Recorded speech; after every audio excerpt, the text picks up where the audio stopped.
Salut à tous les curieux, bienvenue sur ma chaîne, Rulonkem Mystère. Dans les vidéos précédentes, je vous ai parlé des mystérieux vitraux et fresques de l'église de Tréoranteuc. Aujourd'hui, je vais vous parler du chemin de croix qui se trouve dans cette même église. En 1945, l'abbé Gillard engage 2 prisonniers de guerre allemands. L'un est menuisier et fera les autels, le tabernacle, et les encadrements de tableaux de l'église que le second prisonnier réalisera. Notons qu'il choisira comme modèle pour ses peintures certains de ses camarades de guerre, des villageois, et l'abbé Gillard lui-même pour le modèle du Christ. Il utilisera aussi comme arrière-plan, des lieux iconiques de la Bible comme la ville de Jérusalem, mais aussi des paysages de Tréoranteuc comme le manoir, le Val sans retour, et bien d'autres. Mais pourquoi modifier les lieux du chemin de croix du Christ? Certains diront que c'est juste pour créer un pèlerinage mystérieux afin d'attirer des touristes curieux, d'autres pensent qu'un secret est caché à l'intérieur de ces tableaux. Alors regardons ça de plus près, et analysons les 14 stations du chemin de croix de Tréoranteuc. La première station, Jésus est condamné à mort, et l'arrière-plan est Jérusalem. La deuxième station, Jésus est chargé de sa croix, et l'arrière-plan est la cour du presbytère de Tréoranteuc. La troisième station, Jésus tombe sous le poids de sa croix, l'arrière-plan est la prairie de la rue Neuve de Tréoranteuc, ou Onen, sainte qui est rattachée à l'église, gare de ses oies.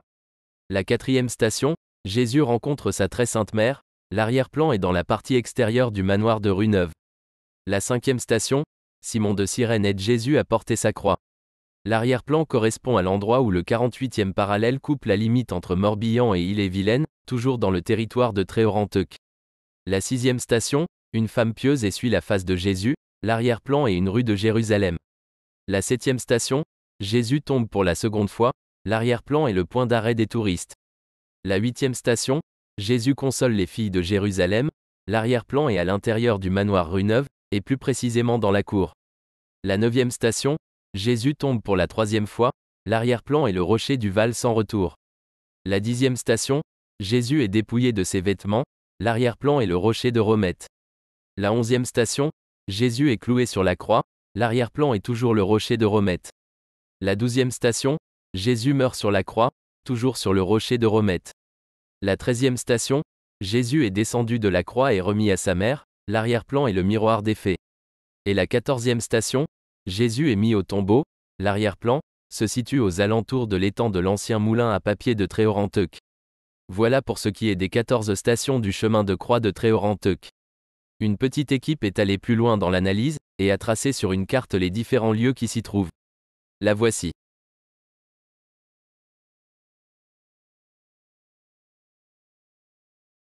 Mais que cela peut-il bien dire?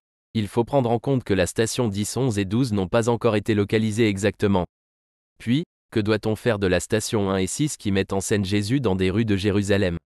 Certaines personnes avancent que cela représente la moitié d'un chrisme inversé, quand d'autres proposent de garder en vue les racines celtes locales et donc de chercher des runes.